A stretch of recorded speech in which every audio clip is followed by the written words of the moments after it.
You are watching AI TV. AI TV. Education is the key to unlocking your family's financial future.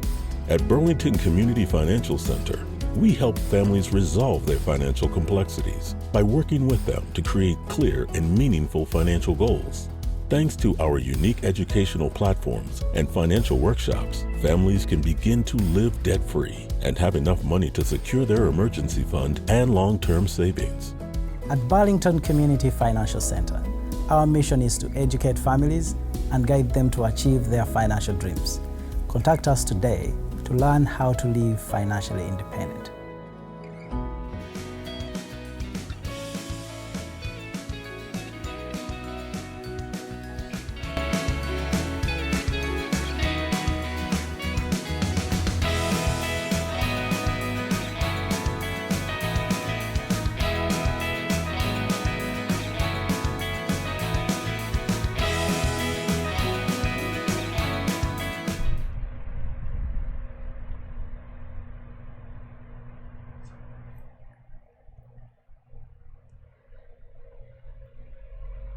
Welcome to You Voice. I'm David Chilabida.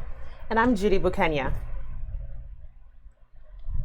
Yeah, if you're new to You Voice, a lot has happened, but we just want to welcome you. And You Voice exists to bring the news, the current news, to Ugandans in the diaspora, Ugandans back home, and friends of Uganda by sharing what's happening on ground back home.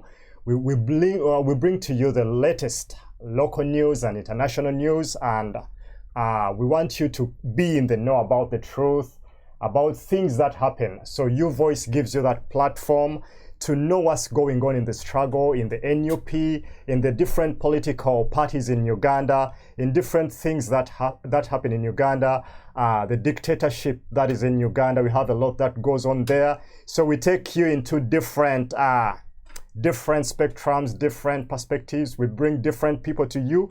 So even today, we are very, very privileged to bring to you a comrade, a friend, an activist, and a very powerful young man by the names of Hilary Taylor Seguja. We are very, very privileged. Hilary, welcome, and say hi to our viewers. Well, thank you so much, David, for this wonderful opportunity to invite me. I'm profoundly honored and exceedingly humbled to be on today's show.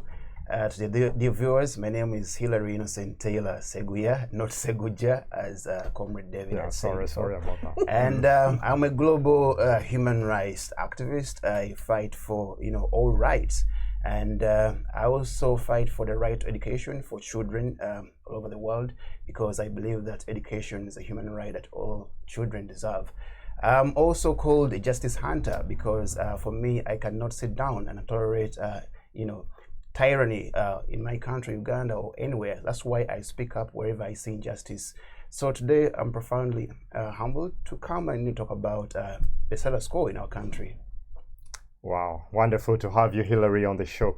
Judy, a lot has happened this week. Let's get into it. Let's get right into it. Yes, today's focus is someone who has been the eyes and ears of Ugandans on the ground and the eyes and ears of Ugandans in the diaspora.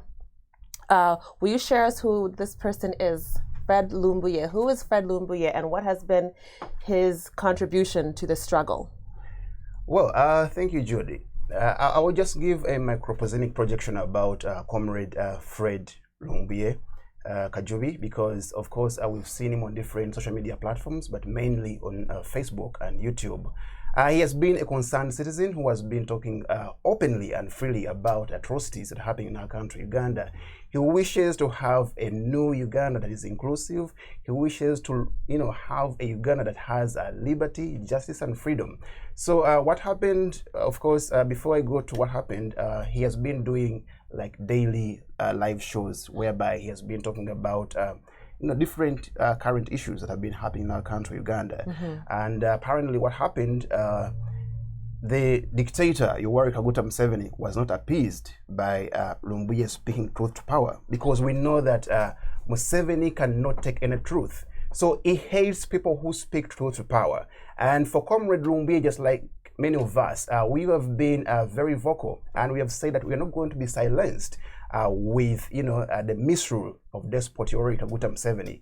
So we have known that from some sources that our comrade has been illegally arrested in Turkey, where he has been residing for a couple of years. And for the government, of course, they want to extradite him, but that is illegal, and we are fighting it. So we want to make sure that our comrade Lumbuye is, released in Turkey, where he is. So we are making upon, the government of Turkey, the security forces of Turkey, and also the government of Uganda to respect the international law. They cannot just extradite our comrade unlawfully and forcibly. Once they do that, then it means they are violating international treaties that we ratified and we are signatory to. So we have to keep speaking up. I thank the comrades of People Power, of the National Unity Platform, who has been speaking up in different parts of the country, the world.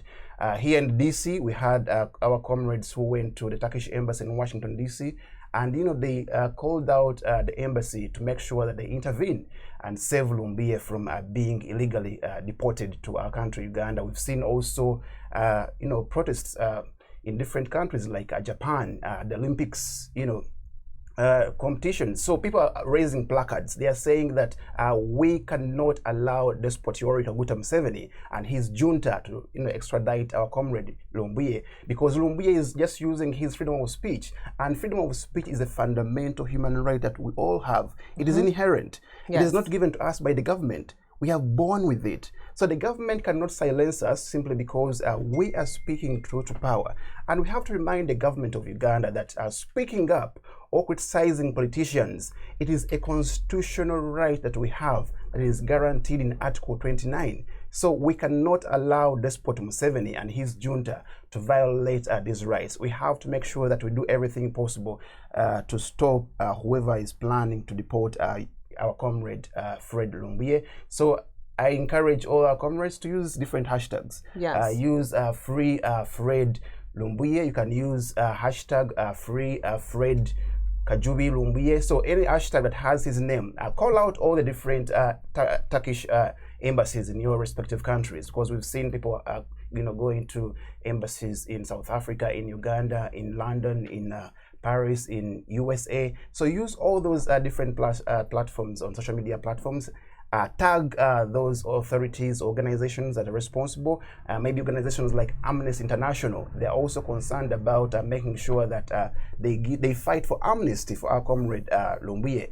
Go to different also human rights organizations like the Human Rights Watch. Go to other local organizations. Call upon different lawyers. Call upon different government bodies to make sure that they stand with our comrade Lumbuye, because if we allow the government of Turkey to deport him to Uganda, then we are likely to lose him. But let's fight for his rights, because he has been fighting for our rights, and we can't, just keep silent and get muzzled when our rights are being violated by those in power.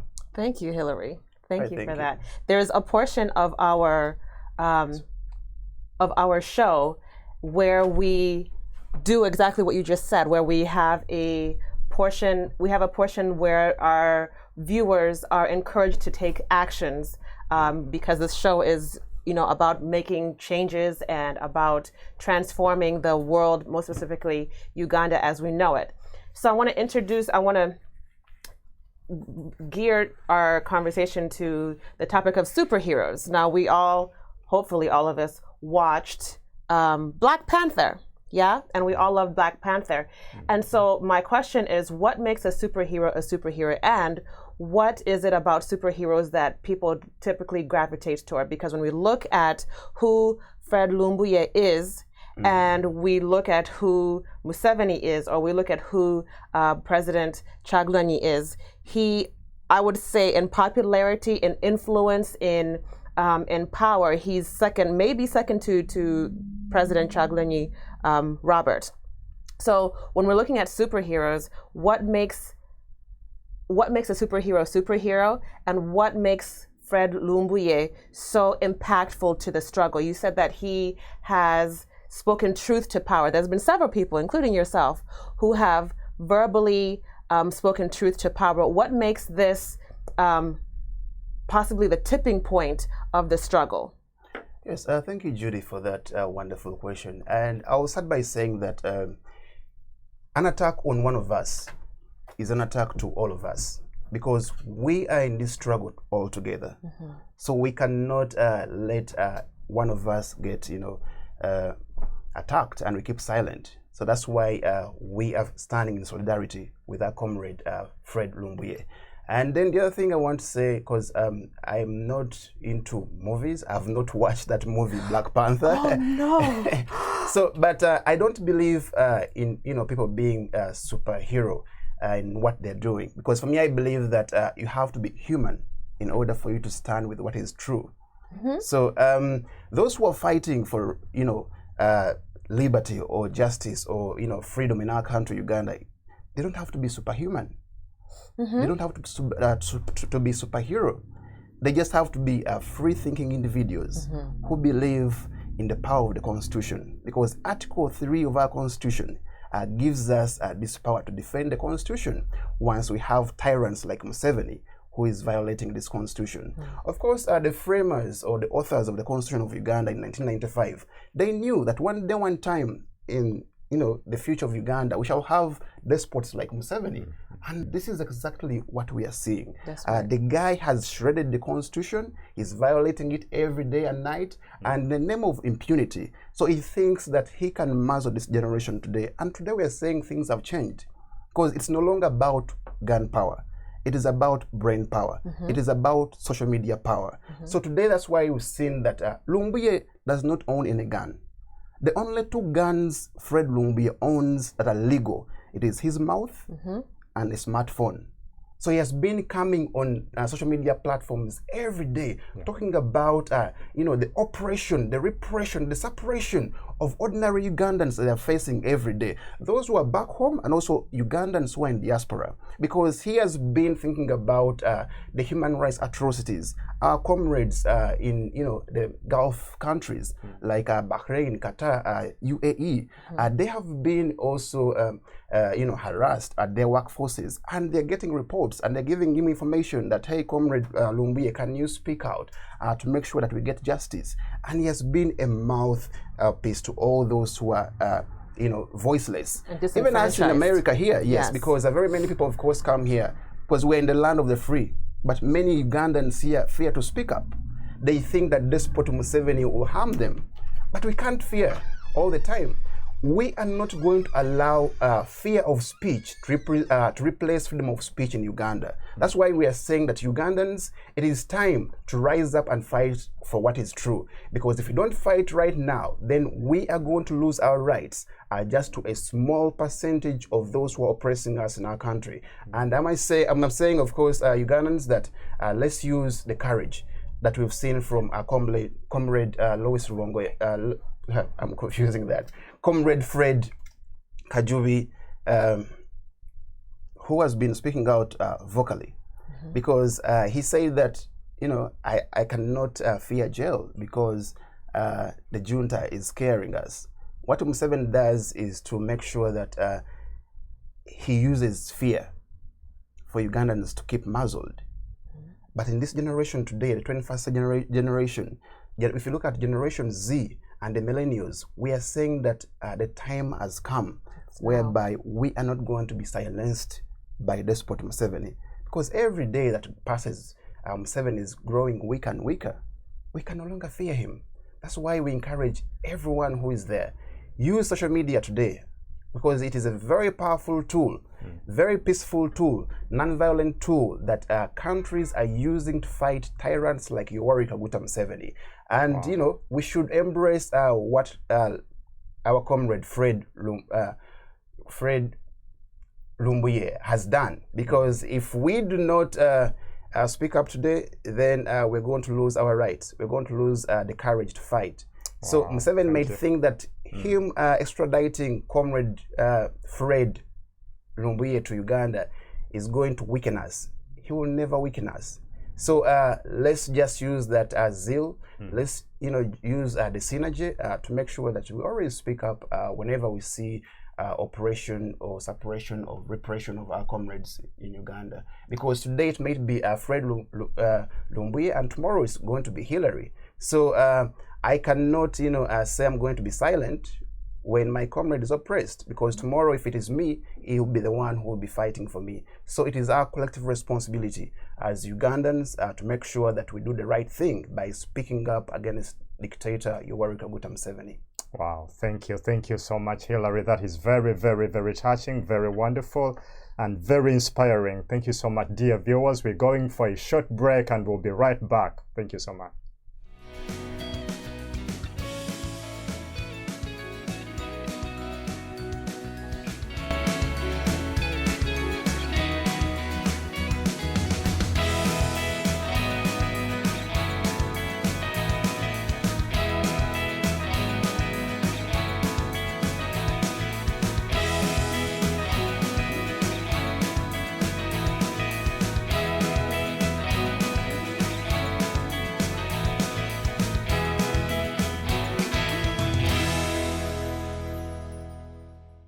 Education is the key to unlocking your family's financial future.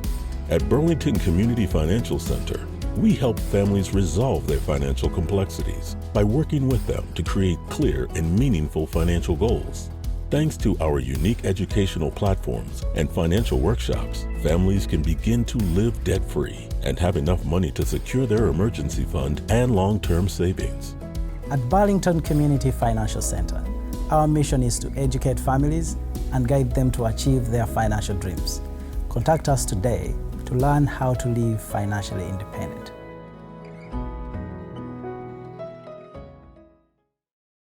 Education is the key to unlocking your family's financial future. At Burlington Community Financial Center, we help families resolve their financial complexities by working with them to create clear and meaningful financial goals.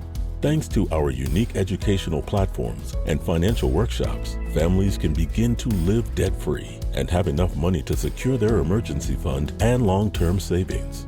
At Burlington Community Financial Center, our mission is to educate families and guide them to achieve their financial dreams.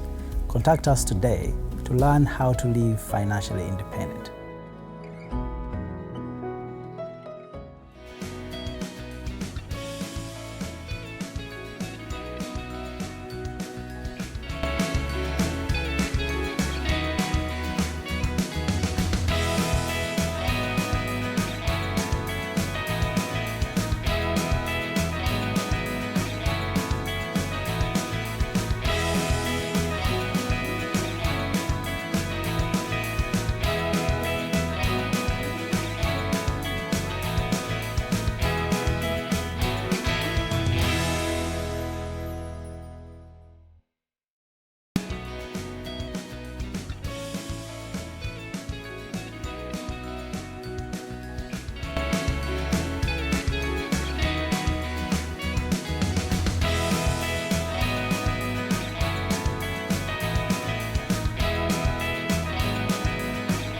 Okay, welcome back to U Voice, and it's really wonderful that you guys are still tuned in and following current updates on what's happening.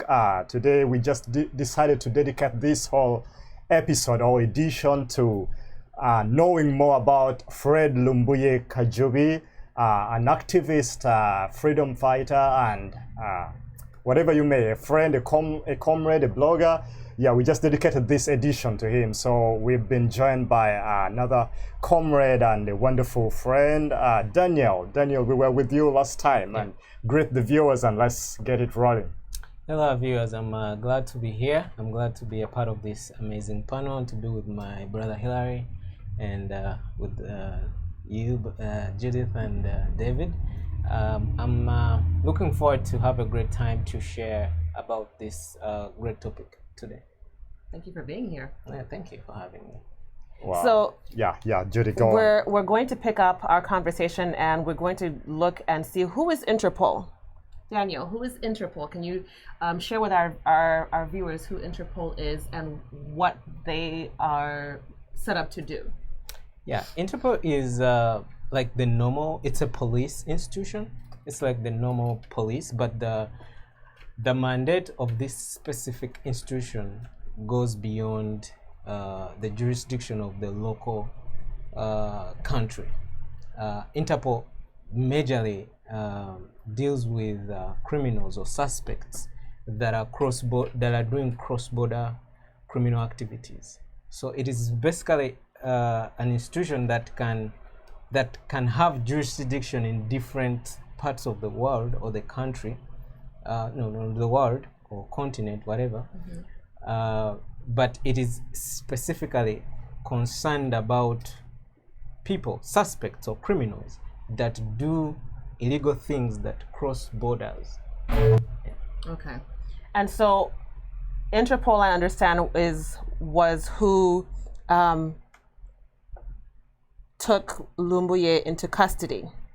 So the question now is, what were the crimes for which this international organization, this international policing organization, took Lumbuye in for? Personally, I don't think Interpol fits well into Lumbuye's situation. This is where we see that this situation is politically charged, because Lumbuye's issue, whether it's an immigration issue with the government of Turkey, it has nothing to do with the Interpol. Whether it is a criminal issue with the government of Uganda, they have to prove the criminality of the issue they have between them and Lumbuye. So when we clearly put this situation on table, we can see that it has nothing to do with any illegal activity. It is simply a political charged situation, and Interpol doesn't have jurisdiction into political charged circumstances like that. Okay. And probably we'll talk later on about the idea of the idea of extraditing him, blah blah blah. But what is going on here, it has nothing to do with criminality. This guy has a right, just like my friend here was saying. Everybody, regardless of where you are from, whether in the poorest country in the world, you have a right to self-conscience. You have a right to share your mind, your point of view. That's not a crime. That's a human right. So if Interpol is persecuting this guy because of a human right, then that's totally off. If they're persecuting him because he has immigration issues with Turkey, that's completely off. So this guy has every right and is in a position where he is worth fighting for. We might not agree with everything he's said or everything he's been doing, but when you closely look into his situation, he is worth fighting for. Because this is me. This is who I am. I'm here sharing my mind. Yes. And if that offends the government of Uganda, then who knows who will be next? Right. So this is a concern of everyone in the diaspora. Right. Because all of us have a right to self-conscience. You cannot control my conscience, what I have to think about or what I have to say. Yes. That's God-given. That's natural. That's right. No one can take it away from me, not even the government. So I want to read an excerpt from the UN Interpol Constitution. Before you come into that, can I just add something precisely on what Comrade Daniel has said? To Interpol, to other guys maybe who didn't get a clear image, it's like an international intergovernmental body. So for it has 194 countries as members to this organization. So their major aim is to fight international crime. Yeah. So now, if any member state that is part of this Interpol, then they can use it to make sure that they get any victim or rather any criminal they want from any member state. So is Uganda? So for this case, for Uganda and Turkey. Yes. Yes. So maybe Uganda could be using Interpol to extradite our comrade Lumbuye. Mm-hmm. But all that is hearsay, because right now we don't know exactly what happened. Because what's on ground is that we have not had any official statement from the government of Turkey. We have not had any official statement from their security forces. So we were just hearing rumors from corridors. Mm-hmm. So I think this is about more of speculations, because nobody has given us a formal document that this was Lumbuye's crime or this was Lumbuye's case. So maybe we need to hear from the legal team, because we've heard that they were able to get him a lawyer, but still we don't know who is the name of the, who is this lawyer that they got Comrade Lumbuye. So maybe we call upon our comrades cordially in Turkey, bring some transparency to us, because we are worried. We don't know what's going on. We are feeding on speculations, hearsay, yet we need clarity on what's happening on ground. So if you got a legal team, let's know who is representing Comrade Lumbuye.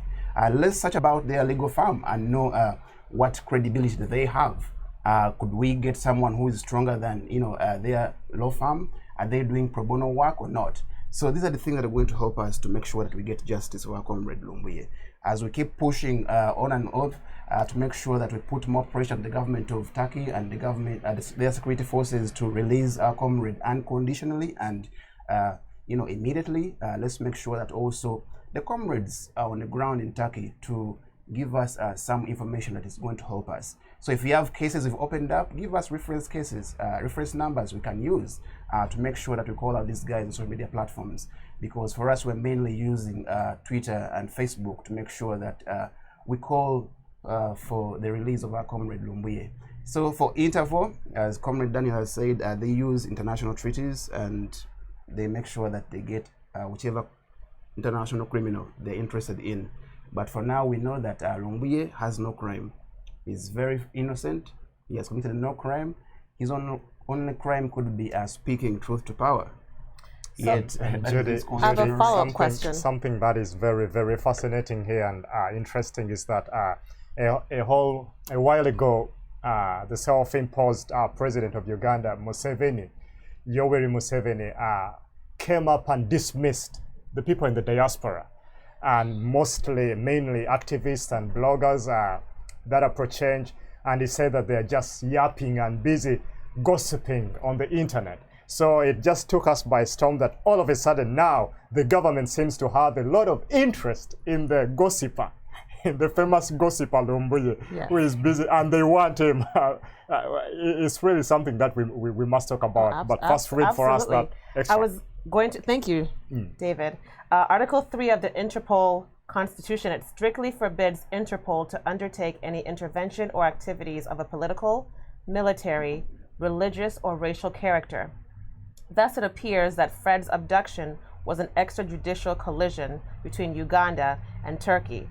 And I wanted to follow that up with a question in regards to the extrajudicial, let's say, kidnappings. There was recently, was it last year, September-ish, late August, where Rwanda went into Dubai, and they took, I don't know one how to of the political Rusesabagina. Thank you, him, yeah, and brought him back for judicial proceedings in Rwanda. Yeah. My question is, was Interpol related to that at all, or did Rwanda take on its own power and just go into another country to take this man back to Rwanda for judgment? What I want our viewers to know is that there are laws. There are stipulated laws. That's one of them, and it's also actually one of the laws that also govern extradition treaties. You cannot have an extraditional agreement between two governments on an individual who is wanted on basis of political or military issues. That's not allowed in international law. But international law does not operate in its own space. It operates in a space of state interests. And when states have an interest in something, the law is dished aside. They will do whatever they want, and they will plan to manage the damage. That's how international politics is. That sometimes countries just do whatever they want because they have interests in something. I'll give an example of it's something I thought about, that the extradition of Jamil Mukulu from Tanzania. This guy, his issue was of a military nature and of course political, but there was a criminal element in it, and Tanzania had no right to extradite Jamil Mukulu to Uganda. But because there are interests, in particular economic interests between Tanzania and Uganda, probably they would strike a deal, because in international relations, when you forego the law and talk as a government and a government. There are things like, let me say, the Turkish government might be having interests, and one of these interests, Uganda can provide those interests. Like there have been Turkish firms that have been interested in managing the seaport in Somalia, and when we are legally talking, who is in charge of Somalia? It's Museveni. So if Museveni is really, really willing to set a precedent to everybody in the diaspora that I'm untouchable, or you cannot talk about me, or you cannot critique me, he will be willing to give anything to Turkey to give him that guy. He has the leverage. But for us in the opposition, we are relying on the law, but those elements are there. I just want our viewers to know that even in Belarus, there was a guy who was there was a plane. There was a political activist from.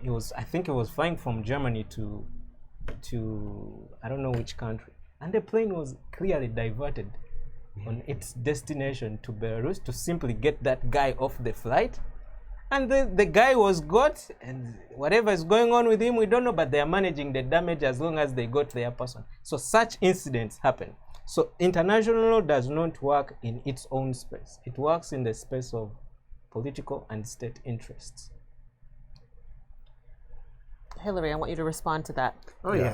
Maybe Hillary, before you respond, I would like to give our viewers this number. It's also on your screen. 978-413 6249 is the number you can call. It's also on WhatsApp. For those of you who are in different countries, feel free to be part of this conversation. We have wonderful gentlemen here. You can ask them questions. They are all law and international law students, and they are knowledgeable about the topic. So again, the number is 978-413 6249. It's on WhatsApp. Call in and we'll hear your comments and your views. Thank you. Yes, Hillary. All right, thank you. So as Comrade Daniel has enlightened us, I will just supplement on what he has said. And to me, of course, I want to remind our viewers that our comrade Fred Lumbuye, he has no crime he has committed. This is a witch hunt that Despot Museveni is, trying to make, but is going to regret the mess he's doing. This time around, Despot Museveni has messed up with the wrong person, because we are going to support him every second, every minute, every hour, every day, every week, and every month. We are going to fight for justice for our comrade Fred Lumbuye, because we know that he has no crime to speak what is right, or to speak what he thinks is right. Lumbuye, however much you don't agree with him, he is entitled to his opinions, just like the rest of us. So what we have to do is to make sure that we defend his right to speak. That is freedom of speech.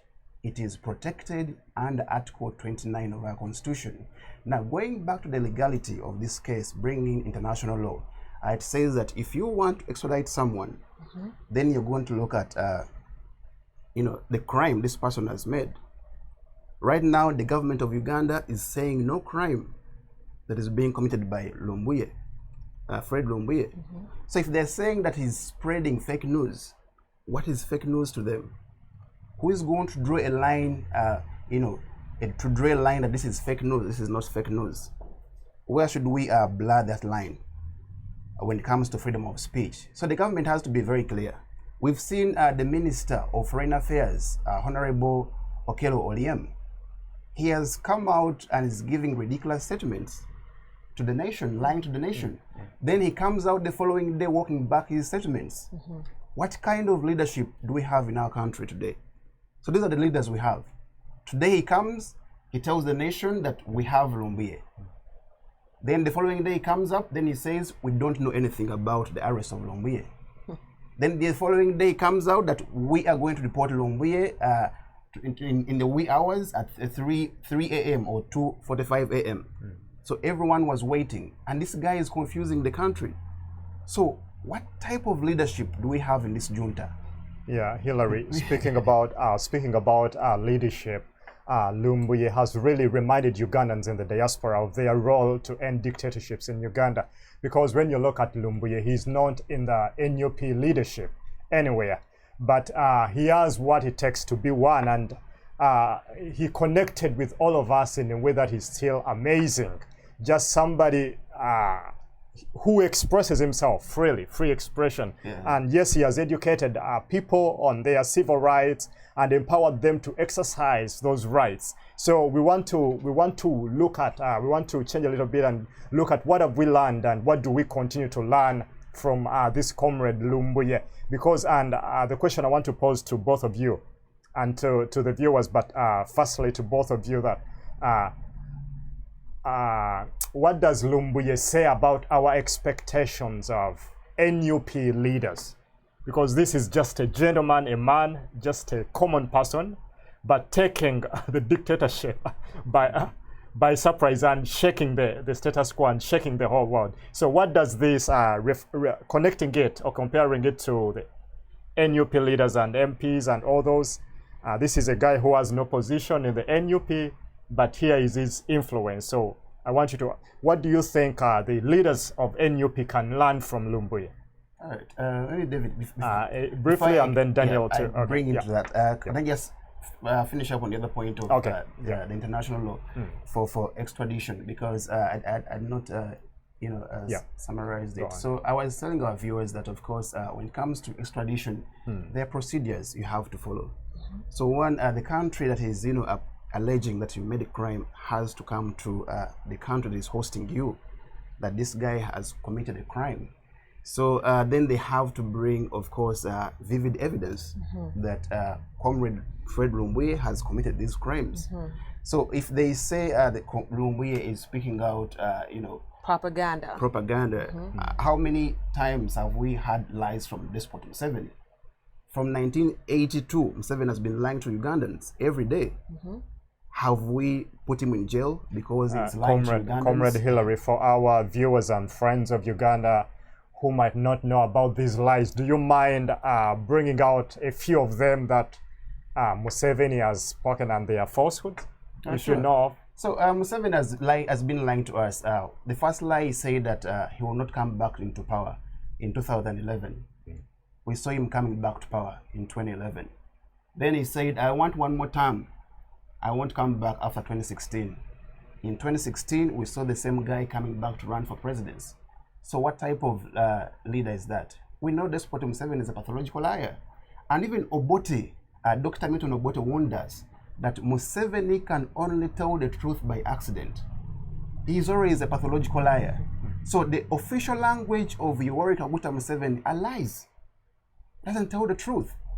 He lied to the nation that we are going to become a middle-income economy by 2021. Today is August 2021. Uganda is not even close to becoming a middle-income economy. And those lies, wasn't he feeding us on propaganda because he wanted to manipulate the voters? He wanted to make sure that, of course, he convinces people to buy his ideologies that were wrong. So the many lies he has told us, go back to the 10 points program. He lied how Ugandans are going to have freedom. Today we are repressed, we're suppressed. Where is the freedom? Freedom does not mean absence of war. You need freedom. You need financial freedom. So if Ugandans are sleeping on empty stomachs every day and they don't have food, that's not freedom. If our children are walking miles and miles to access an education to a school, walking 6 miles to a school and 6 miles from the school back to the home, those are 12 miles a day just to access an education, that is not freedom. They are suffering. So if the girl child has been lied to that they will scrap off the taxes on the sanitary pads, and today the government has refused to remove sanitary pads to make sure that these girls stay in school and learn to realize their potential, is that a lie? Those are lies. They have lied us to give iPads to our children during this lockdown of COVID-19. Where are the iPads? So we are dealing with a junta that is using lies as its official language. And we cannot tolerate this nonsense from Despot Museveni, saying that Fred Lumbuye has been spreading propaganda. Yet this government has been lying to us since 1982, when Despot Museveni got the arms and went to attack Kabamba barracks. So as Ugandans, of course, let's not give up, because the procedures of extradition are very clear and they have not been executed. So in case the worst comes to our comrade, We know maybe he may to be extradited, but if he is extradited, then we have to make sure that Turkey deports Comrade Fred Lumbuye when he is alive, because we want him alive, not dead. So we shall hold Turkey accountable. We know how Turkey is brutal. We know how they hold the US journalist, Jamal Khashoggi. He disappeared from nowhere. Up to now, the world is asking, where is Jamal Khashoggi? So are we going to wait for Turkey to do the same to our comrade, Fred Lumbuye? We cannot allow that nonsense to happen, because Despot Museveni is frightened by free speech, because Despot Museveni cannot control free people like me, free people like Lumbuye, free people like you guys who are watching us. So let's rise up and say enough is enough of this nonsense and kick out Despot Museveni. But I guarantee you Ugandans that we're going to fight for justice for our comrade Lumbuye. Now, to your question, you said, what do we learn from comrade Fred Lumbuye? One, for me as Hillary, the first thing I learned from our comrade is courage. The second thing is resilience. The third thing is resistance. And because this guy has been very resilient every day, he has been coming on Facebook Live, and he has been sacrificing his time to make sure that he talks about the status quo in our country, Uganda, calling out the junta every day, reminding Ugandans their constitutional duty that we have to rise up against these tyrants, Yoweri Kaguta Museveni, that we have in our country, Uganda. Because today Museveni is a threat, not only to Uganda, but the entire African continent. So we have to rise up against him. Then the last thing, of course, he has called for unity, that Ugandans, wherever you are, whether you're in diaspora, whether you're in home, let's unite and oppose tyranny in Uganda. Because if we work in segments, then the dictator will take advantage of us. But if we work courageously and unitedly, we are going to defeat this person, Yoweri Kaguta Museveni. And the last thing I've learned from Lumbuye, he has taught us that freedom is not free. Yep. It takes sacrifice for you to attain what you want to have. So he has sacrificed his time. Otherwise, he would be working to earn money. But he has been coming out every day to talk about the atrocities in our country, Uganda.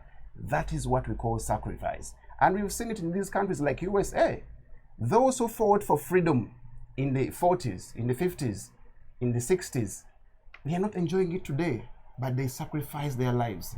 Look at the likes of Malcolm X, the likes of Martin Luther King Jr., the likes of Rosa Parks, the likes of Harriet Tubman. All those sacrificed the lives that black people in America are enjoying today. The voting rights that the black folks in this country, USA, are enjoying today. But it was because of their sacrifice. So Ugandans, let's not give up. I believe that very soon our comrade Fred Lumbuye will be released and he'll be a free man. Thank you so much. Daniel, what do the NUP leaders, what do you think they can learn? Mostly the leaders, members of parliament and people who are in government positions, mostly in the opposition. What do you think? What lessons do you think they need to glean from this comrade Fred Lumbuye Kajjubi? For me, I believe they can learn from this guy in two ways. One way is this very situation we are having right now and the way it's been handled. It should teach us a lot of lessons as the opposition. What we are supposed to do and what we are supposed to have in place to handle such situations. Because it's not, trust me, it's not going to stop with Lumbuye. Museveni is going to attack the diaspora because it's the axis of power to the opposition, because he has somehow successfully managed to muzzle the freedom of speech in Uganda. He has muzzled the media houses, the flow of information to people. It's been narrowed down. The political space has been narrowed down to only those who are attribute to what Museveni has to say.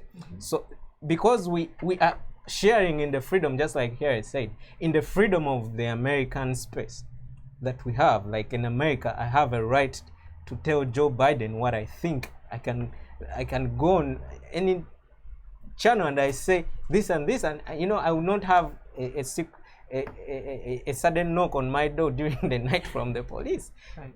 So that freedom is what we share, and it's what we have come to know, and we want to share it with our fellow Ugandans back home. Secondly, the other thing, before I leave that point, I also want to echo the fact that, just like I mentioned here last time, the opposition in Uganda has to get a footing into international politics. It is going to cost us so much as long as we keep playing local politics only. The currency of international relations is leverage. Museveni has leverage over Turkey. He can strike a deal with Turkey to extradite. What do we have as the opposition that can stop Turkey to have a deal with Museveni? There are countries, let me give an example, like right now the Republican Party here in America is not the party in power.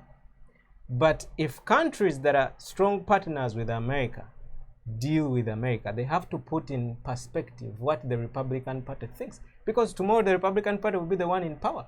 And if you've been criticizing them, you know, you don't have a good relationship, what are you going to do? So we have to have a footing into international politics. We don't have leverage over Turkey, except the space, the internet that we have, that we can, you know, put those hashtags out. We can boycotting Turkish Airlines. Yeah, exactly. So we have to have a footing into international politics. That should be a lesson, that next time if something like that happens, the party like NUP can have a leverage to you know, save a friend. We don't have to go through all this unknown, like we are in the blind, we don't know what's going on. Information is coming slowly, and there's a lot of talking, there's a lot of people who also are looking for to get out there because of this situation, to be known. Everybody's saying whatever they want. We don't have a clear channel of communication. I think all those issues within this situation should teach us a lesson, that we should have a clear channel of communication, that if so and so says this, that's it. Because everybody is saying Lumbuye is that, Lumbuye was here, Lumbuye was tortured, Lumbuye is in the Ugandan embassy. Like, all this information is showing how disorganized we are. So this should be a lesson. Secondly, Lumbuye is teaching us that people in Uganda are tired. This guy has a huge following of many Ugandans who are tired of the government. That whether Lumbuye is telling the truth or lies, they will still believe him, they will still follow him regardless, because they are tired. That's another lesson Lumbuye is teaching us. Muruganda abantu bakoye. People are tired of the government. People are tired of lies. People are tired of the discrimination, the tribalism, the superiority of people. There is no rule of law. They are tired of these things. So they are willing to jump onto anything that gives them hope.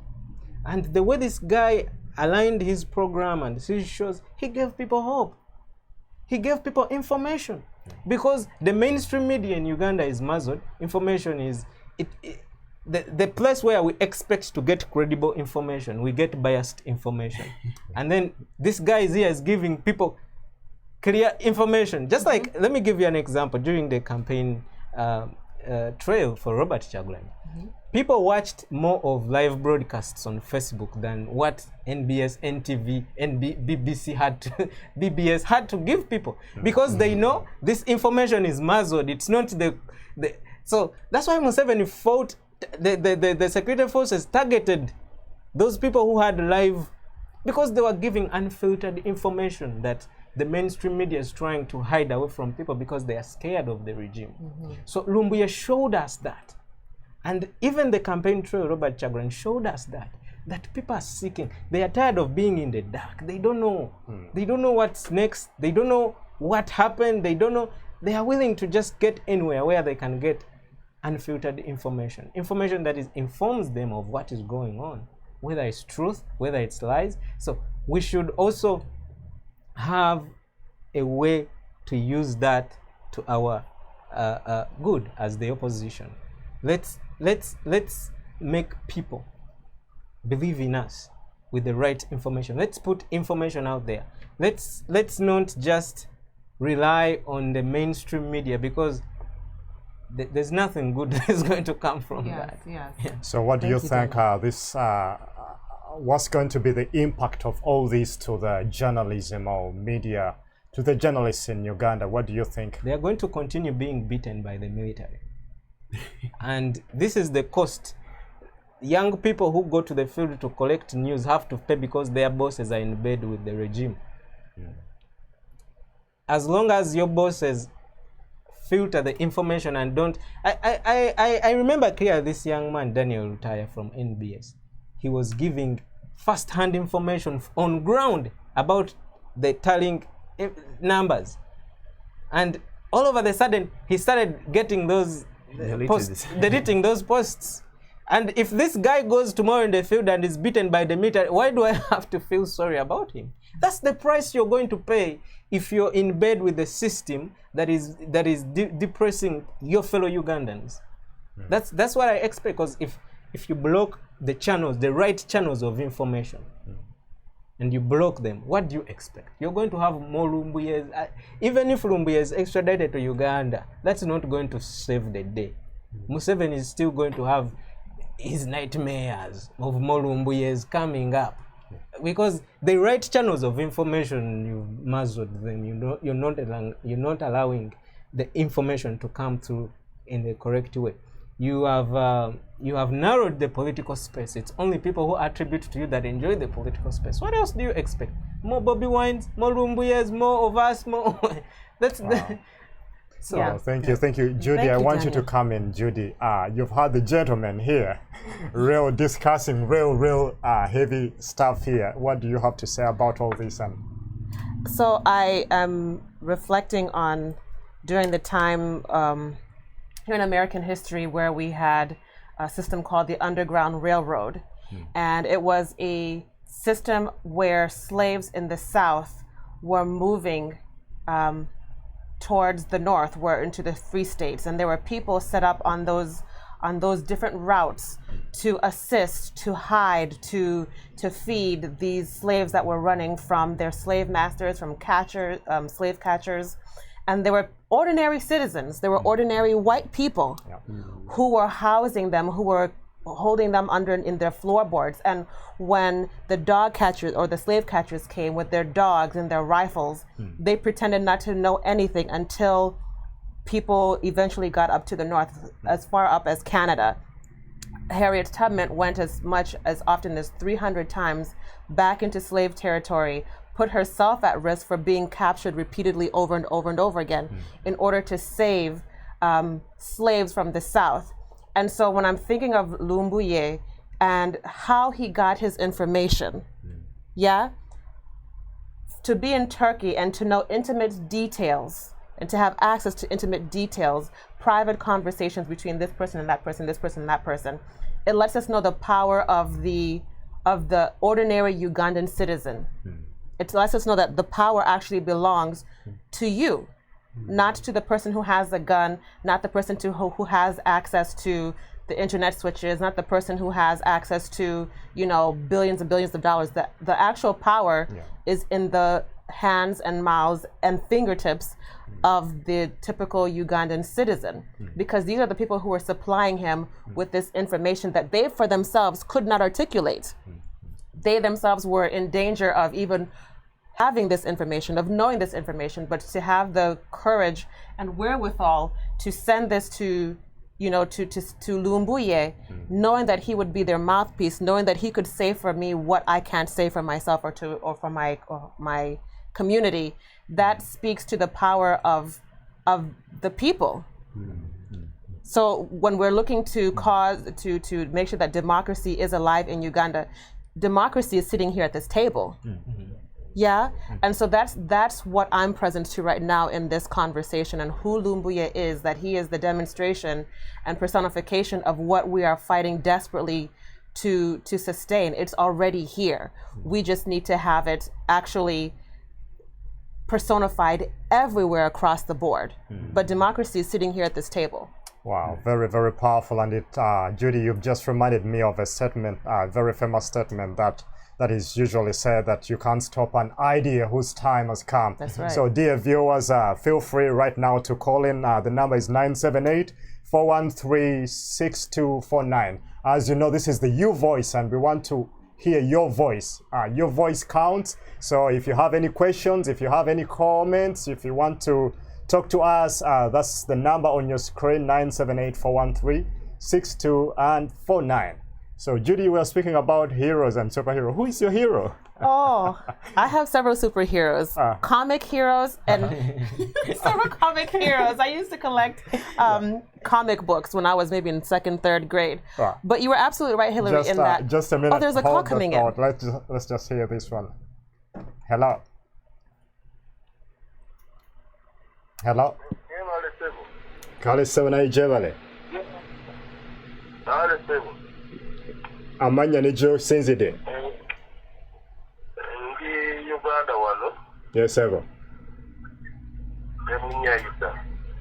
Ekirowoozo kyo. Ekirowoozo kyange. Mbadde kyengezaako obusungu bwe mpulira nganze omuntu omu. Lwaki omuntu ayogera amazima bamulaba nga mulabe waabwe? Yeah.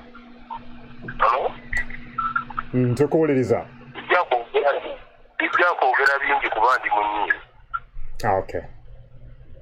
Okay. Tweyanziza. Thank you so much, Sebo. Okay, thank you so much. The gentleman didn't want to disclose his location and names for security purposes, of course, that we know about. He's in, a country that we all know. Yeah, feel free to call in again. He briefly, for our English speakers, he was saying and asking a question that why is it that people who speak truth to power or to authorities or to dictatorships, why do they see them as their enemies? That was his point or question. Yes, Judy, you were still telling us about heroes and all hero. this. Yeah. I would say my hero. It's an X-Man, and Yeah. and it's now I've forgotten her name. She became a big super mutant. She was the Phoenix. Yes, it's the Phoenix. Yes. Wow. Thank you. What about you, Daniel? Do you have a hero or a superhero, or you don't have? Jean Grey. Jean Grey was her name. Yes. Superhero. I didn't grow up. We used to watch a TV show back in Uganda. Later, in those days, it was called Power Rangers. Which color was yours? Yeah, there was one called Jason. I don't know. I don't remember. You don't remember the color? I only remember the name. Yeah. So those were my superheroes growing up, but my real hero is my mother. I didn't grow up seeing her, but I've heard a few stories about her, and man, she's my hero. Power woman. Yeah. Yes, yeah. And superheroes are ordinary people doing extraordinary things, and that's not to say that they're the ones who are picking up cars and throwing them across bridges, but they're the ones who, in the face of fear, in the face of death, do what is necessary for others. Yeah. And they cause extraordinary things to show up. Judy, we have another caller online. Yeah. Hello. Your name and where you're calling from? Please reduce your TV set so that we can hear you without feedback.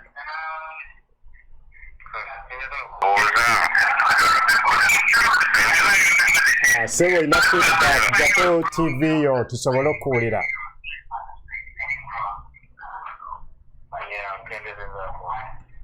Yeah, ekibuuzo kyo, your question. Njagala kubuuza ensi ya Turkey tulina bwino ekiwanyisiganya abasibe oba nedda ko tugende wano Uganda Kampala Bugolooni. Ddamu ekibuuzo kyo sikitegedde. Ensi ya Turkey tulina twakola agreement ntuwanyisaganya abasibe oba nedda.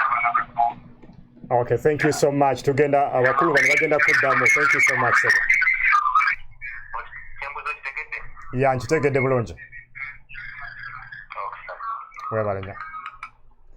Yeah, thank you. Dear viewers, because of security, the people in Uganda will not disclose their names, but the gentleman here understand the question. If you understand the question was that, does Uganda and Turkey have that agreement that they exchange prisoners? So are they part of that agreement? Are they part of that agreement? The countries, I'll begin with you, Hillary, and then the gentleman had a very good question, because very many people, of course, are raising eyebrows about the same question.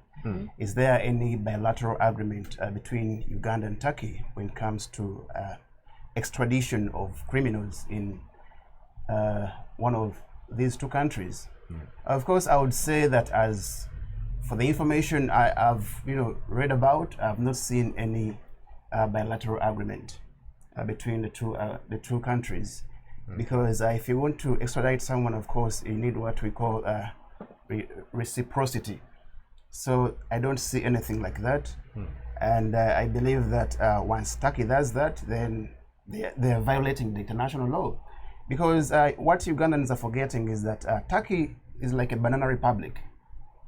To me, I look at Turkey like a failed state because they have a dictator, Ndongma. So Erdogan, is it Erdogan? He's a dictator, like Yoweri Kaguta Museveni in Uganda. So I don't expect so much in Turkey's dictator, just like Yoweri Museveni. So these are the guys who are known at breaking international laws. For them, they don't respect any of these treaties ratified. But we have treaties like the International Covenant on Political and Civil Rights, which protects Lumbuye's right to speak freely and publicly. But again, they might ignore that. But Uganda ratified that treaty in 1987. We have what we call the International Treaty Against Torture, that you cannot just hold that thought, Hillary, and let's get one more caller. Hello. Very fine, your name, where you're calling from?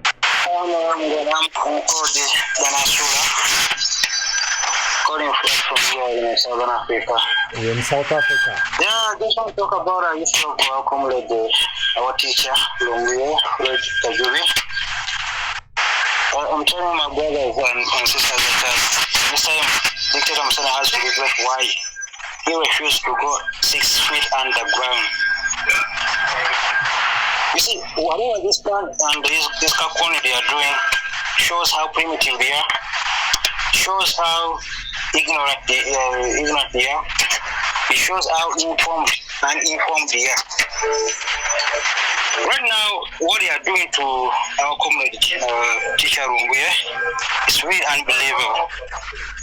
It seems that these people, they don't know what they call international laws. When someone is under UN, there is no way one can deport him or her. So this is what I'm seeing right now. In fact, I don't know why our country has really faded to this extent, our mother in Uganda. I now don't really ask why our mother in Uganda has really faded to this extent, because these people who are leading us, or who are imposing themselves on our mother in Uganda, they really don't know what they are doing. They completely out of ignorance that a country has to be learned like India, in the right way. So your final message to Ugandans everywhere. Yes, please. I just want to inform my brothers and sisters who are on Twitter, Facebook, to go on pressurize the government so that they get out of touch with the dictator Museveni, who is really misleading them right now. Because Museveni thinks that whatever is doing in Uganda, that he will do it also in foreign countries, which is impossible. It's completely impossible. Thank you so much. We have to pressurize Turkey to see that they put our brother Lumbuye out of their custody, and then he gets back his freedom. Thank you so much for this. Thank you so much. Yeah, Daniel, you had the gentleman. Do you have any comment briefly before we... I would respond to the previous caller who asked if Uganda and Turkey have extradition agreement. These agreements are done. It's not like it's there, it's existing. It is done based on an interest in the time. Not every country has an extradition agreement with every country. You have to have a mutual interest in something. You can say probably we have a lot of our citizens who come to your country And because we have this mutual interest between me and you, let's have this agreement in place. And the United Nations actually considers these as independent. Let me get one more caller. Just hold that thought. Hello. Your name and where you're calling from? Hello, you hear me okay? Do you hear me okay? I'm driving, so I'm not sure if my sound is good. Your name and where you're calling from? My name is Nico Serrada from Atalanta. Are you hearing me okay? Yes, we hear you. Okay, good. So one of the questions you guys asked was, what do we learn from Lumbuye? And for me personally, I've been thinking about the fact that this guy has brought to light the fact that people can be educated, but they can be foolish. Like education does not mean you're wise or you're intelligent, because this is a guy who is proud of his nationality, is proud of his country, and he speaks in his language, and he says things which, if you wanted to say in English, you could not make this up. You can't make these things up. And the people who think that these things are fake and these things are not real and they are not authentic, I personally have found this guy to be so intelligent. The fact that he can put up all these things and he can consistently come on air every other day and appeal to masses and still make sense and still be relevant. It shows us that people are out there who are intelligent, but because they don't speak English, we put them down and we shut them down. So we need to promote our languages, and we need to understand that even if those people don't speak the language, the language of the elite, they have something to offer to our nation. And it's so unfortunate. I feel so bad that the education system of our country has been downtrodden by these filthy, disgusting foreigners who came to our country and invaded our country and imposed themselves on us. And it's so disgusting that even our people, if you listen to guys like Naduli, you will hear stuff like these guys officially handed the tools of authority spiritually of their kingdom to this guy. Now they are rising powerlessly, like Samson tried to rise without the Spirit of God and trying to threaten him. They cannot. Now, if there's anybody who knows that he cannot be threatened by the kingdom of Uganda, it's the guy who they gave the power. He knows that they are powerless. He knows they gave him everything. These guys traded their security, they traded their freedoms for we have sleep. You hear our parents say, hey, now we sleep. Now we can sleep. So they traded all their freedoms and our freedoms and their grandchildren's freedoms. They gave away everything. Now we are in a situation where we are powerless. We cannot do anything. If you speak to Ugandans, they have all cowed out. They all cannot talk. Even the elite, the media is the most disgusting, filthy media I know. All they do is talk about rumors, about naked people, about video leaks and sex leaks and sex steps and all crazy things. And if you found out, these are people who are supposed to be like educated people. The educated people we have in our country, what a shame and what a disgust. I'm so disgusted and so ashamed of my country, and I ask you guys who are lawyers to try and I don't know how we're going to do it and rescue our nation, but you guys have a big task of reprogramming the minds of young Ugandans to know their rights, especially those who are young, to know that they have rights, like the right of freedom of speech. They cannot come over to Turkey and get somebody for just speaking. What crime is there in speaking compared to the crimes and human rights violations those idiots have committed? I'm sorry for the language. God bless you guys. Yeah, thank you so much, comrade from Atlanta. Wow, very, very, very heated call. Yeah, we have another one, and I will take two more, and then we will end from there. Hello, your name and where you're calling from? Hi, David. How are you? How is everyone? My name is Andrew. Nice to hear from you. And I'm calling from the United Kingdom. Yep. Njagala kuterezamu impression ya creating idwa kola oyavuddeko. Abadde nga agamba nti Lumbuye okusomesa mu Luganda tamanyi luzungu.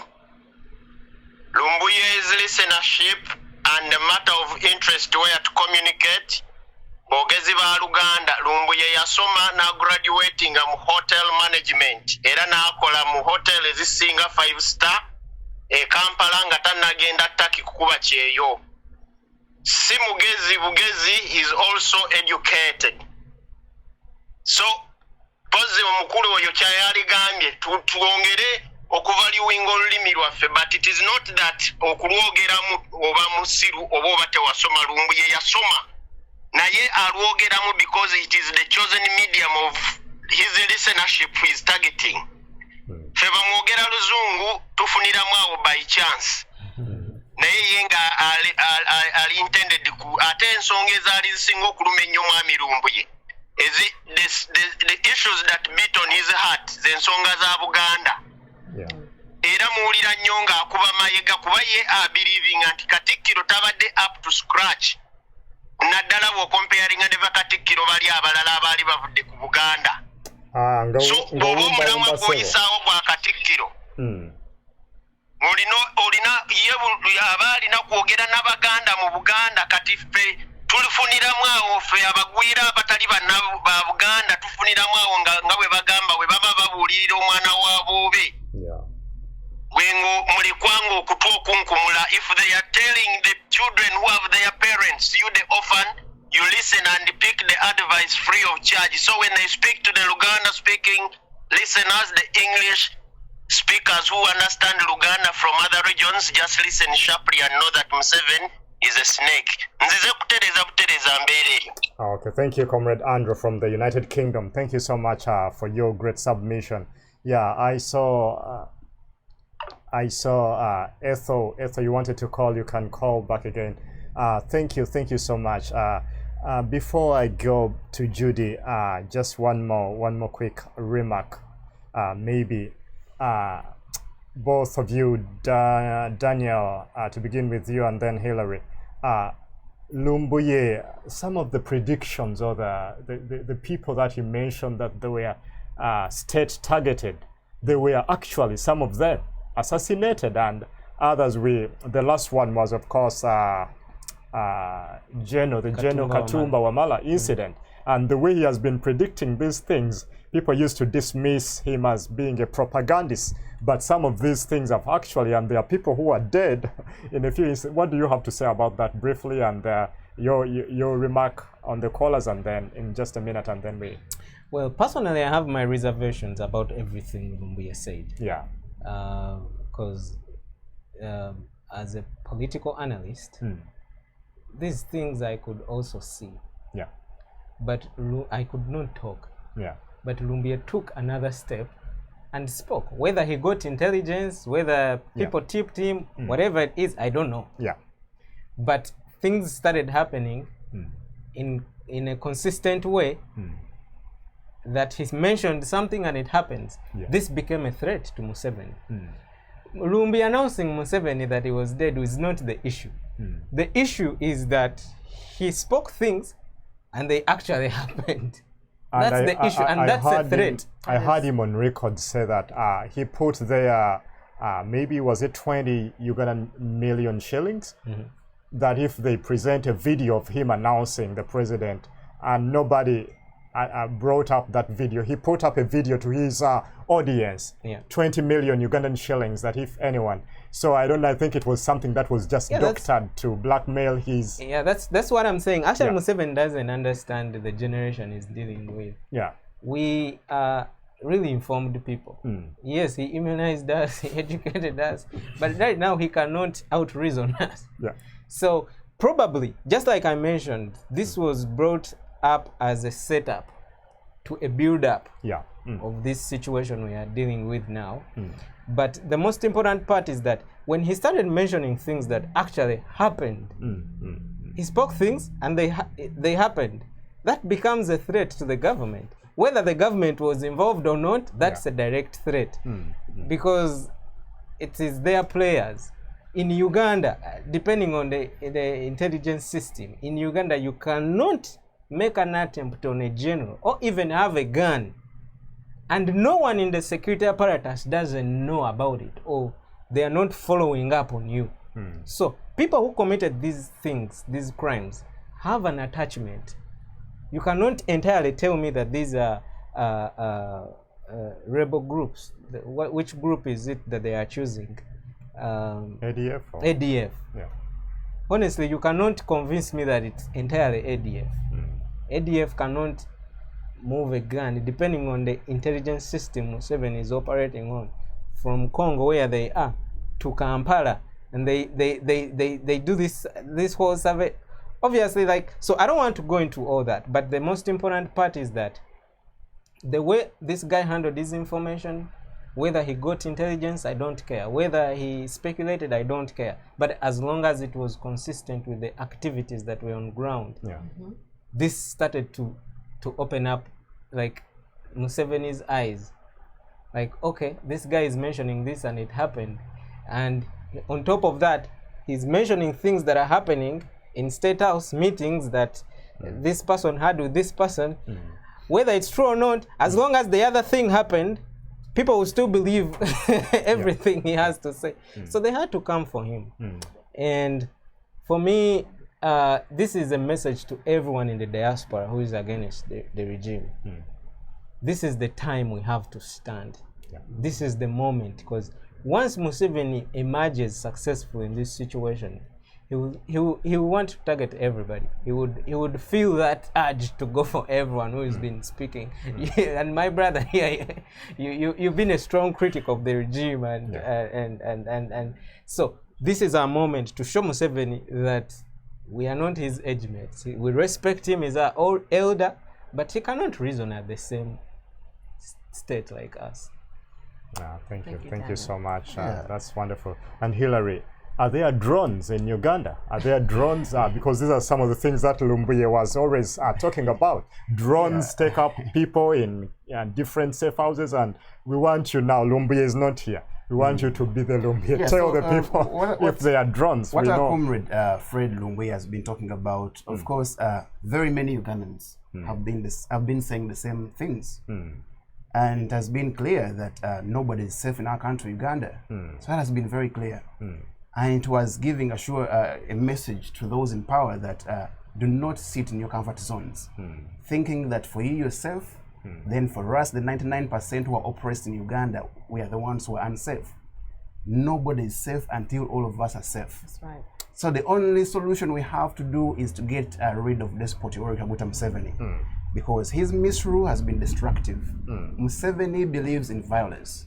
But we are saying that there is no more time for violence or tyranny in Uganda. So we just have to rise up and say enough is enough to this BS of Despot Museveni. So we've just seen, of course, how the junta is curtailing on our human rights on a daily basis. So Ugandans are saying that until when are we going to be muzzled? The time has come up, and we are saying we can no longer keep silent. So let's use our voices and speak up. There is nothing you lose when you speak up, guys. And this is what we are saying, because it begins with knowing your rights, because you can't fight for what you don't know. So once you create self-awareness of your rights in the Constitution, then you will get the courage to fight against this dictator, Yoweri Kaguta Museveni. For me, I foresaw this coming. That's why I sued Museveni for blocking me on Twitter, because he was violating the freedom of speech. And Lumbuye's issue is about freedom of speech. That's why I didn't give up. I said, let me take him to courts, because they are arresting Lumbuye for speaking out freely and publicly. But he has his constitutional right in the Article 29. Even if you look at the Universal Declaration of Human Rights, Article 19, it is still talking about freedom of expression and opinion. So why is the government curtailing on his right to speak up? Why are they afraid? Why are they hiding? So dissent is democracy. That has to be very known to Museveni and his oppressors. That dissenting is part of democracy. So we have to build a culture, a new Uganda, whereby we respect the diversity of opinion. You cannot arrest everyone you disagree with. That is fascism. But we want democracy in our country. So that is what our comrade Fred Lumbuye has been preaching. That the Ugandans, the time has come silence is not an option when we're fighting a dictator like Museveni. Wow. You have to speak up. So let's use our numbers.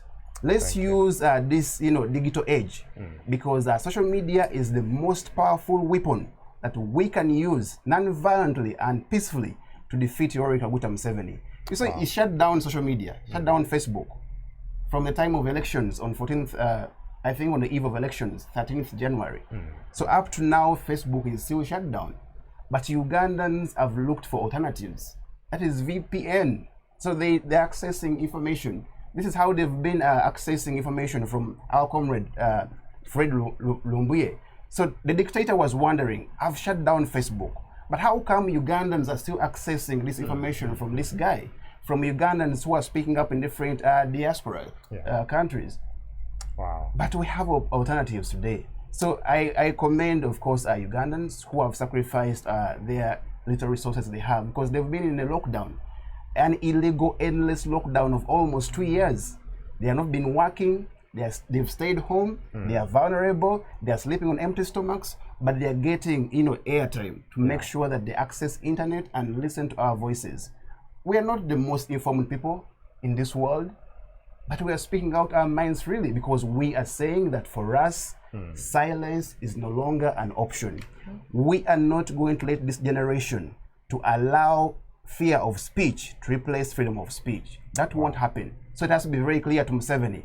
However much, whatever you do to our comrade Fred Lumbuye, we are not going to give up. The struggle has just started. So our comrades who are watching, don't give up.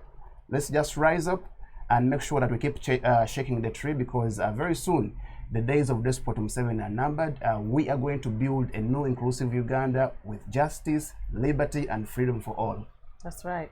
Which leads us to our last portion in our show. Our show invites our viewers to participate in making and taking actions in the pursuit of liberty and justice and freedom for all. So this coming Tuesday, August 10th, 2021, here in Boston, the Boston NUP chapter will hold a demonstration at the Turkey consulate. They're all over the world, different Turkish consulates. Ugandans have been petitioning, they have been demonstrating at different consulates on behalf of Lumbuye. So this coming Tuesday, here in Boston, Massachusetts, the Boston chapter, NUP chapter, will hold a demonstration at the Turkish consulate. And the location is 31 St. James Avenue. We're going to post up a picture, hopefully, of the demonstration. It's at 31 St. James Avenue in Boston, Massachusetts. And the demonstration will start at 11 a.m. and end around 2 p.m. Now, it's important that those of you who do come to this demonstration, that we don't block traffic. It will be on the sidewalk, which is a public place for anyone to traverse upon. It's on the sidewalk in front of the Turkish consulate between 11 a.m. and 2 p.m. So we're asked to come in groups throughout those different times. If you're at work, if you can come on your lunch break, that's perfect. If you can come before you go to work, between those couple of hours, 11 a.m. and 2 p.m. The intention is to petition the Turkish government on behalf of our comrade Lumbuye to keep him out of Uganda and to do what is right and to follow the agreement that they have. Okay, again, that is 31 St. James Avenue, Boston, Massachusetts. And the demonstration will begin at 11 a.m. on Tuesday, this coming Tuesday, the 10th of August, and will end at 2 p.m. Final words as we close off today's show. Judy, before there's the a final call coming one, in. Just the last one, the last caller, and then hello. Your name and where you're calling from? I'm calling from Germany. Oh, from Germany. Nice to hear from you. First of all, I just want to first thank you so much for the program. Your name, please. Your name. My name is Mukwaya. Okay. I just want to first thank you so much for the program. You guys, you are doing great.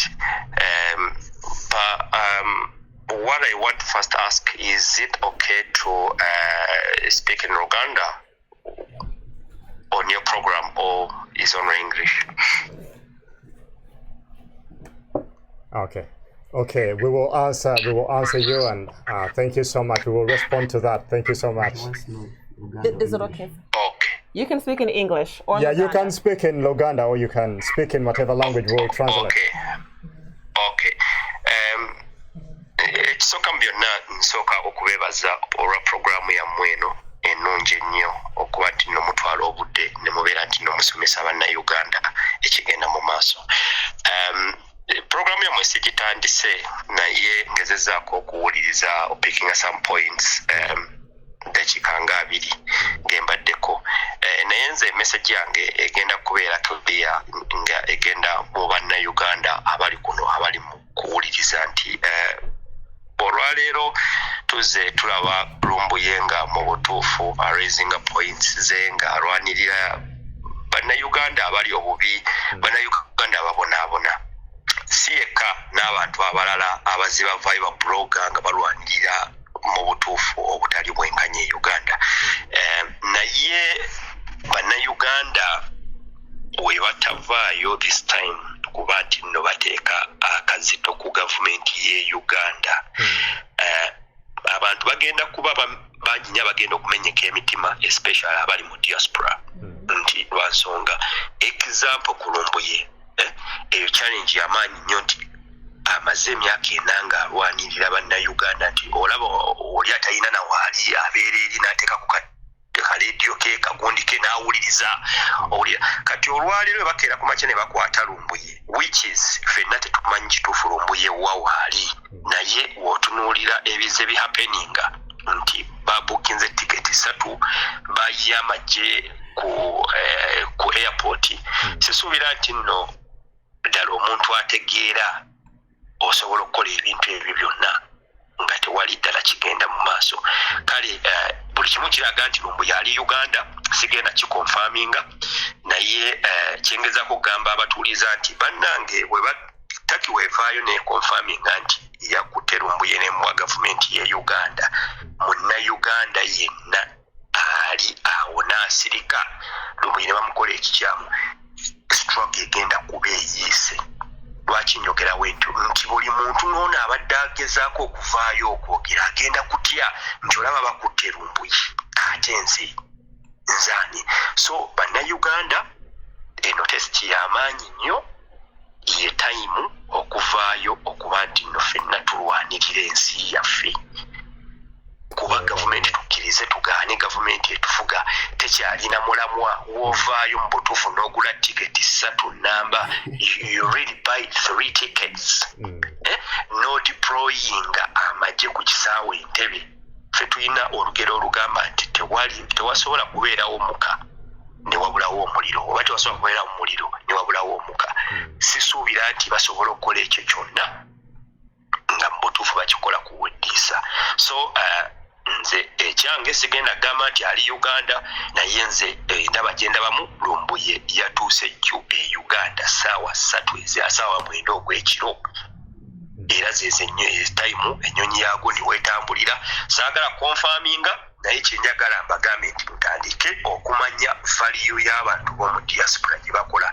Wa mutuufu bakoze buli kimu, bagenze beekalakaasiza, bava finansinze, naye mmwe okuvaayo obuvi ne mugamba nti enough is enough nakyo kiganye. Kati test eri ku Lumbuye ebyo ebyange neyanziza nnyo okumpa omukisa okubeera nti nno njogerako mu kutuuba mwe guno.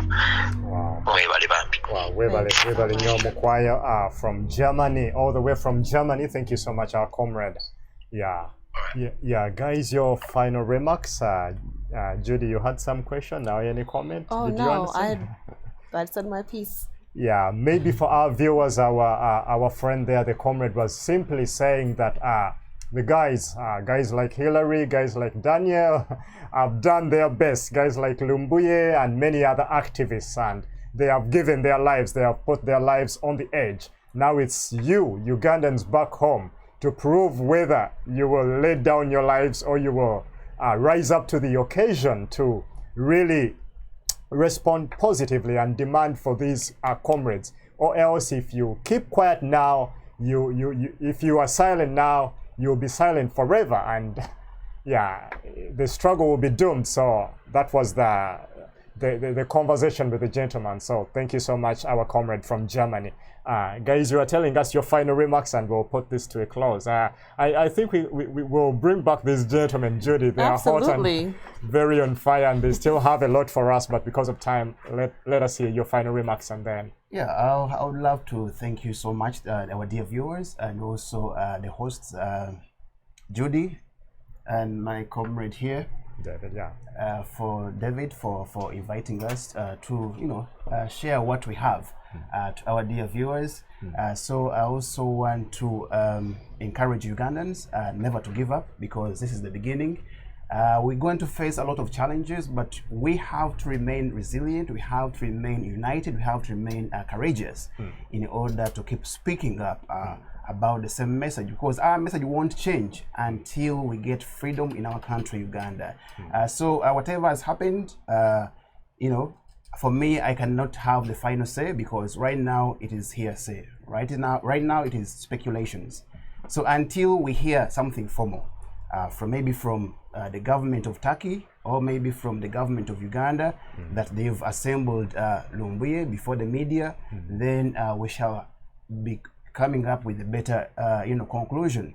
But as for now, I want us to remain to the same, implore us to remain to the same message of putting more pressure to the government of Turkey. Let them account for our comrade Fred Lumbuye, because we are still demanding the government of Turkey to release him freely, and also to release him alive. We don't want to have the issue of Jamal Khashoggi, because we know Turkey is a failed state. So Turkey is not a democracy. So for guys who are in countries like USA, Canada, UK, those countries are real. They have democracy. They cannot just extradite someone like that. But for Turkey, it is a mess. Turkey and Uganda, they're in the same boat of tyranny. So they can make anything, and they mess up the life of our comrade, Fred Lumbuye. But those guys who are in democracies like USA, use your privilege, because we are secure here. I don't know why you're frightened to speak up. Despot Museveni cannot do anything to you. America or USA is the land of the free. Do not fear that someone is going to kill you. No. In the end, all of us are going to die. But let's die when we've spoken truth to power, because that's the only thing we can do for our country, Uganda. So patriotism is about standing with our country, Uganda. Patriotism is not about standing with a dictator. If you stand with a dictator in times like this, then you are, part of the gang that is messing up the lives of Ugandans. So Ugandans who are on Twitter, Ugandans who are on Facebook, use these platforms. Speak out, just like our comrade has been speaking out. Because tomorrow it could be you. Today is Fred Lumbuye. But we shall be speaking up for anybody who is illegally incarcerated by the junta of Yoweri Kaguta Museveni. So for me, I will not be silenced. I will never be silenced. I will speak up until I die, because I know that freedom of speech is a fundamental human right. It is inherent. It is not given to me by the government. And the government has to do basically three things. One, the government has to make sure that I enjoy these rights. So it has to protect these rights. The government has to make sure that it promotes my rights. And the government has to make sure that, of course, all Ugandans enjoy these rights. So don't be silenced. Article 4 is very clear. The government has to translate the constitution in our native languages, just like one of the callers was saying. But the government of Despot Museveni has deliberately refused to translate the constitution in the languages Ugandans clearly understand. So imagine if the constitution was written in Japadola. Those guys would understand the constitution better. Imagine it was written in maybe Aiteso, or Nyankore, or Chiga, or Soga, or Samia. They would understand that now this constitution, Article 29, is talking about freedom of speech in Lugisu. But the dictator does not want us to know our rights. So it is about us to lead this course of changing mindsets, of creating human rights awareness, because once we know our rights, we are going to fight this dictator until we defeat him, because Uganda is destined for greatness, not for tyranny. Thank you so much. Thank you. Thank you so much, Hillary. That was really powerful. And then Daniel. Well, for me, my ending remarks are simple. The Turkish government does not have any legal background to extradite Lumbuye to Uganda. If he has immigration issues, just like we had, that's a domestic issue. Uganda as a government cannot be involved. If Museveni's strategy of stripping him off of his citizenship works, either way, that's actually to protect him. He thinks he's smart, but according to the international law, that's actually what United States did to Edward Snowden when he was in Hong Kong. They stripped him his citizenship because they wanted Hong Kong to deport him, but Hong Kong, that was a reason for them to give him a pathway to Russia. First of all, the situation he's in, he's a political activist. That category of people are not allowed to be extradited at any cost. And following other legal structures in international law, there is no justification for Turkey to give that guy back to Uganda. There is no justification. So as the diaspora, our role, and Ugandans too, because we are here, we enjoy a little bit of freedom and we talk about these things, but we want also our fellow Ugandans in Uganda to meet us halfway, because we are sacrificing ourselves to never return to Uganda, because you know what can happen to us when we return to Uganda. So just like the other caller mentioned, Ugandans who have been receiving the messages from Lumbuye, who has been consuming his information, have to stand up too. It's not an issue of the diaspora alone. We are playing a part, but the Ugandans also have to meet us halfway. And then the other thing is that we have to put the Turkish government on pressure. Museveni thinks he is immune to such things. Of course, if they are going to, let me put that back. If Museveni thinks he can manipulate the system of international laws and all that and bring that guy back here, because he wants to set a precedent for us, that I can get you wherever you are. That's what he is fighting to achieve. But we know the law, and we know that whether he executes it and gets successful with it, he cannot be immune to the law forever. He will be put to justice. Those are some of the skeletons in his closet that we are counting on. The murders in Kasese, the murders in November last year. And if he does this too, we add to that. We know this is a pile of evidence and information that we are dealing with the junta. Of course, they can pay billions of dollars to consultancy firms here in America and everywhere in the UK, but we have the evidence. That's right. And they cannot escape that. And for them, they think they are playing a smart game, but on the other hand, they are helping us collect evidence to get them well when they leave power in Uganda. Thank you so much. Yeah. They should understand that, and as fellow Ugandans, let's stand together. This is our moment. As I mentioned earlier, we don't know. Bobby Wine was saying these things earlier on. You don't know who is next until they started picking a few individuals who thought for them they are okay. That's when they started realizing. So every Ugandan in the diaspora who has people in Uganda, who is concerned about their people in Uganda, this is also our moment to show Museveni that yes, you have the money, you can pay consultancy firms, you have the intelligence, you can fly spies to Turkey to get this guy, but we also have something. We can put you on pressure. That's right. We can come against you in our own way. We don't have guns, we only have our voices, we have our phones, and that's our weapon. Let's face it. And we will win. Thank you so much, Daniel. That was really wonderful. And lastly, from my side, this very night, we're going to be having prayers. We started yesterday, we'll be having prayers, 10 p.m. Boston time. All of you people, feel free to join in. The number you can call on to get more information is 978-259-8832. Once again, 978-259-8832. And be part of those prayer meetings. prayer arrangement for Lumbuye specifically. Judy, your final on Tocho.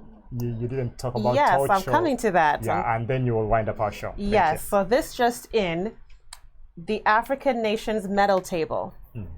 So Kenya has the highest amount of Olympic medals with 3 golds, 4 silver, and 2 bronze medals.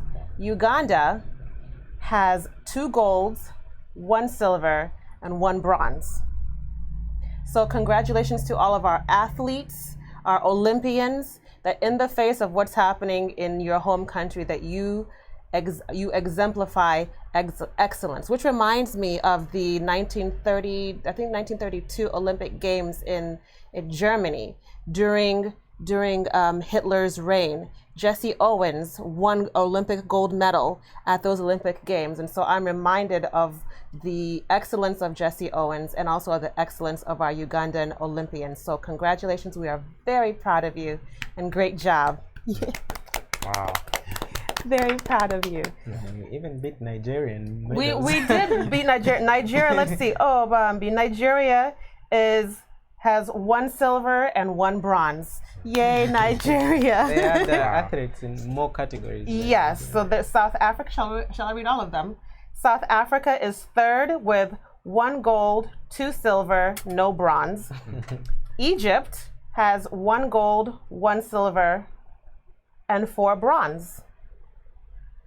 Ethiopia, 1 gold, 1 silver, 2 bronze. Tunisia, 1 gold, 1 silver. And Morocco has 1 gold. Congratulations to Namibia has 1 silver. So congratulations to all of our athletes across the African continent. I wanted to read one last thing from the book called Tears We Can't Stop by Dr. Michael Eric Dyson. He writes, quote, "Nationalism is an uncritical celebration of one's nation regardless of its moral or political virtue. Nationalism can lead a country off of a precipice of self-elitism. Nationalism is the belief that no matter what one's country does, whether racist or homophobic or sexist or the like, it must be accepted and supported entirely.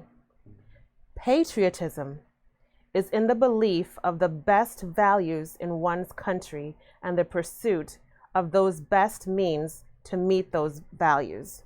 So I want to thank both of our guests for coming to this show. Thank you for your deliberation, your contribution.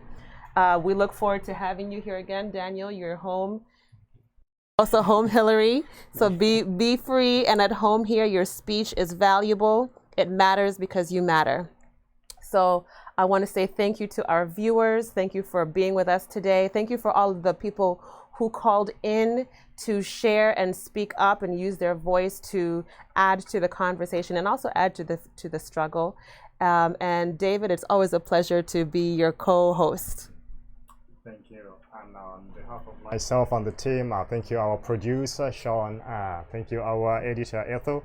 And our team members, we appreciate you. Thank you, viewers. Keep tweeting, keep demanding for Lumbuye and other political prisoners, because there are many other political prisoners in different places. Till next Saturday, thank you so much. God bless. We love you so much, and good night.